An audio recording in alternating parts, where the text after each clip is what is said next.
안녕하세요, 가치환입니다. 7월 20일 목요일 국내 시장이 마감되었습니다. 자, 오늘 코스피는 마이너스 0.3%로 마무리되었지만 그래도 개장 직후보다는 낙폭을 많이 만회했어요.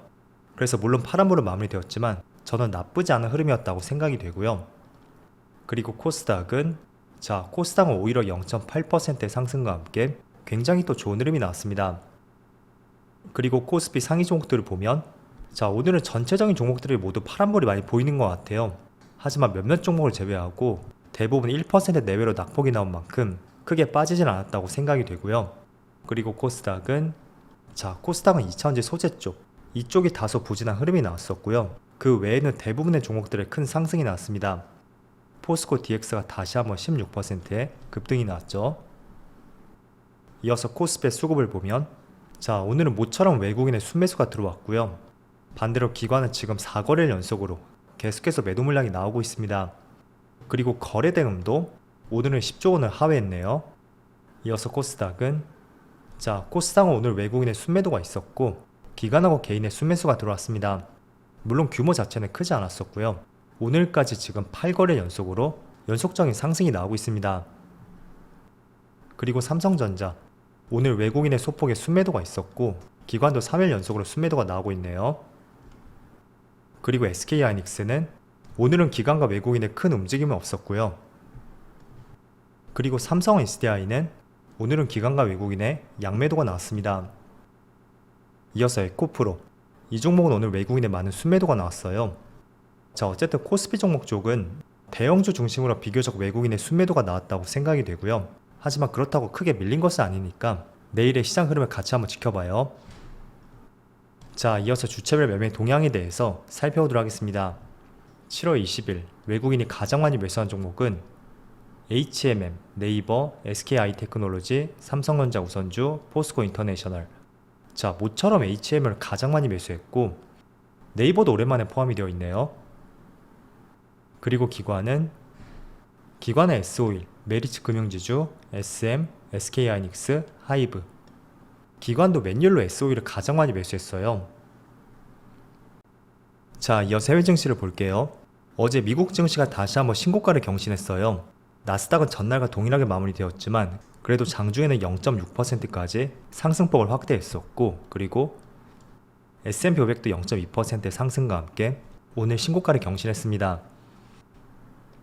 또 다우지수도 마찬가지로 0.3%의 상승이 나왔고 확실하게 박스권을 돌파하니까 최근 이틀 동안의 흐름이 오히려 더 좋은 것 같아요. 그래서 어제는 미국 증시가 모두 신고가를 경신했어요.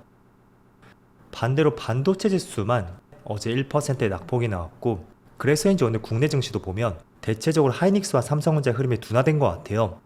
물론 코스피 흐름이 오늘은 좋지 않기 때문에 모든 것을 연결지어 볼 수는 없겠지만 전체적으로 반도체를 중심으로 어제하고 오늘은 흐름이 그렇게 썩 좋진 않은 것 같습니다. 그리고 일본 니케이는 한 차례 반등이 나오다가 다시 한번 1% 하락이 나오고 있네요. 그래서 단기간에 상승이 나왔던 만큼 지금 흐름을 봤을 때는 조금은 횡보하는 모습이 나올 것 같고요. 그리고 대만은 소폭의 상승이 나오고 있습니다. 그리고 중국 증시는 다시 한번 그렇게 흐름이 좋지 않네요. 지금부터는 몇 가지 이슈들을 한번 살펴보겠습니다. 일단 오늘 새벽에 테슬라 실적 발표가 있었어요. 물론 어느 정도 예상을 하셨겠지만 이번에 차량 가격을 많이 낮춤에 따라서 오히려 판매량이 증가했고 그래서 순이익도 급증을 했다는 기사가 나왔습니다. 전년 동기와 비교했을 때는 무려 영업이익이 20%나 증가했어요. 하지만 영업이익률은 지난 5분기 내에 가장 낮은 수치를 보여주었습니다. 작년 2분기에는 영업이익률이 14.6%였어요. 그런데 이번에는 10%가 깨지면서 9.6%를 기록했고 추세를 봤을 때는 영업이익률이 조금씩 낮아지고 있어요. 물론 순이익이 크게 증가했기 때문에 크게 걱정할 수 있는 요소는 아니라고 생각이 되지만 일단 전통적인 자동차 기업들 있죠. 현대기아차를 비롯해서 도요타라든지 폭스바겐 이런 기업들, 그런 기업들의 영업이익률이 두 자릿수가 되지 않거든요. 일단 현대기아차도 영업이익률이 많이 나올 때는 5%에서 10% 이 사이를 형성했었고 적게 나올 때는 5% 미만 그렇게도 기록을 했습니다. 그래서 순이익은 크게 증가했지만 이 낮아지는 영업이익률이 조금은 부정적으로 본다면 일반 자동차 기업과 뭐가 다르냐 이렇게도 해석을 해볼 수가 있잖아요. 그래서 그런 부분이 조금은 숙제로서 이 기사에서 제시를 했다고 생각이 되고요. 이런 부분은 조금은 생각해 보시면 좋을 것 같아요. 하지만 영업이익률이 낮아지는 것은 저는 정상적인 움직임이라고 생각이 되고, 어쨌든 순이익이 증가했기 때문에 그에 맞는 국내 기업들의 관련주들 있죠. 자동차 부품 기업이라든지 이런 기업들은 계속 관심을 가져봐야 될 것 같습니다. 자, 그리고 오늘 같은 경우에는 오전장부터 폐배터리 관련주가 강세 흐름이 나왔어요. 그동안 2차전지는 양극재 기업들, 그쪽에서 폭발적인 시세가 나왔다면 오늘은 그동안 많이 쉬었었던 폐배터리 관련주, 이쪽에서 좋은 흐름이 나왔습니다. 잠깐 차트를 볼게요. 자, 먼저 성일하이텍 같은 경우에는 지금 촬영 시점에 5%의 상승이 나오고 있어요. 물론 위에 꼬리를 많이 달았죠. 장중에는 13%까지도 급등을 했지만 한 5개월 정도 주가가 눌렸던 만큼 상승에 따른 많은 매물이 나오는 것 같습니다. 그리고 세비캠도 마찬가지로 지금 8%의 급등이 나오고 있지만 성일하이텍과 주가 흐름이 굉장히 비슷해요. 그래서 오늘 윗꼬리가 달리는 것은 저는 어떻게 보면 당연하다고 생각이 되거든요. 5개월 동안 주가가 눌렸던 만큼 분명히 주가가 올라가는 과정에서 매물들이 나올 수밖에 없습니다. 그래서 오늘의 윗꼬리는 조금은 자연스럽게 보시고요. 다만 대부분의 이평선을 모두 돌파했다는 것이 조금은 의미 있다고 생각이 되고, 거래량도 다시 많이 실리고 있죠. 아울러 최근에 2차전지 관련주가 강세 흐름이 나옴에 따라서 다시금 폐배터리 쪽으로 충분히 관심이 쏠릴 수도 있다고 생각하고 있습니다. 일단 폐배터리는 끼가 많은 종목 중에 하나였거든요. 상장 당시부터 해서 이렇게 급등이 나왔고, 또 올 초에는 대부분의 2차전지 관련주의 강세와 함께 다시 한 차례 좋은 흐름이 나왔습니다. 그래서 충분히 많이 눌린 시점이라고도 생각이 되는 만큼 최근의 주가 흐름 한번 관찰해 보시고요. 그리고 무엇보다 폐배터리 쪽은 아직까지는 실적으로 연결되기까지는 조금은 시간이 필요한 업종 중에 하나입니다. 하지만 한 가지 주목을 해볼 수 있는 것은 여기 밑에 기사를 보세요. 테슬라의 공동 창업자 중에 한 명인 이분께서 과거에 폐배터리를 재활용하는 스타트업을 설립했었고, 이 기업 가치가 거의 50% 가까이 크게 증가했다는 보도가 있었습니다. 그리고 테슬라의 CTO, 최고 기술 책임자가 배터리 재활용 사업에 뛰어들었다는 발표도 있었던 만큼 테슬라에 몸담았던 경영인들이 왜 폐배터리 쪽으로 뛰어들었을까? 그런 부분 한번 생각해 보신다면 그만큼 성장성이 큰 산업이라고도 볼 수가 있겠죠. 그래서 이런 내용도 한번 검토해 보세요. 자, 그리고 어제 LNF가 한 차례 급등이 나왔잖아요. 사실 에코프로비엠하고 같은 양극재 기업인데 주가의 상승은 상대적으로 부진했습니다. 하지만 어제는 17% 급등이 나왔고, 그 대표적인 내용이 코스피 이전을 검토하고 있다는 내용이 발표가 되었고, 실제로 기업에서도 검토를 하고 있다는 발표가 있었습니다. 그래서 이 내용에 대해서 한번 말씀드려볼게요.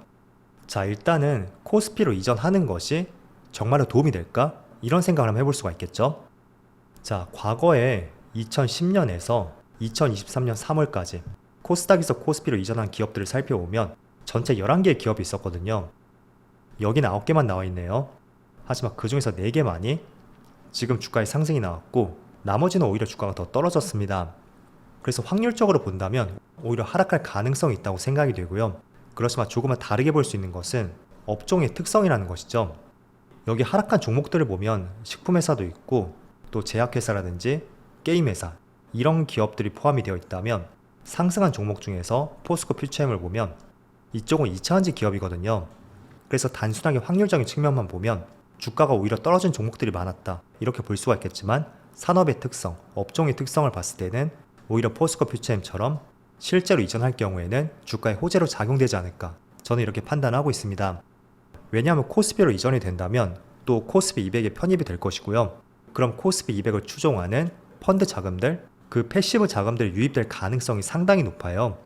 그래서 그런 부분이 한 가지 있고요. 또 두 번째는 여기 공매도 청산 기대라고 되어 있잖아요. 이게 어떤 의미냐면, 자, 지금은 코스피 200 종목하고 코스닥 150 종목, 여기에 한해서만 공매도가 허용되고 있습니다.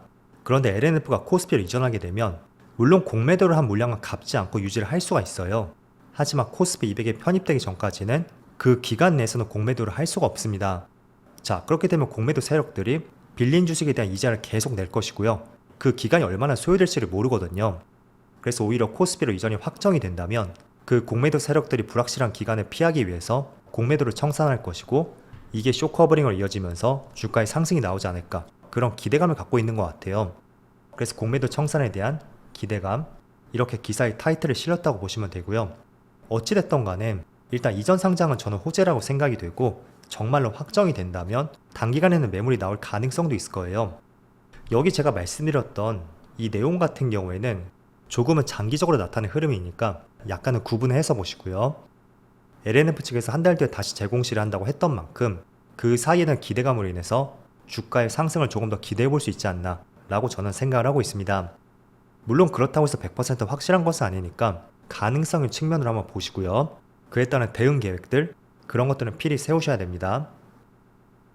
자, 그래도 오늘 오전장의 시장 흐름이 좋지 않았었는데 다행히도 조금은 회복을 해준 것 같아요. 물론 코스닥 쪽이 조금 더 강했다고 생각이 되지만 어찌됐든 간에 내일도 좋은 흐름이 나와서 이번 주를 잘 마무리할 수 있기를 같이 한번 기대해보자고 말씀드릴게요. 자, 그럼 오늘도 정말 수고 많으셨고요. 저는 내일 영상에서 다시 찾아뵙도록 하겠습니다. 감사합니다.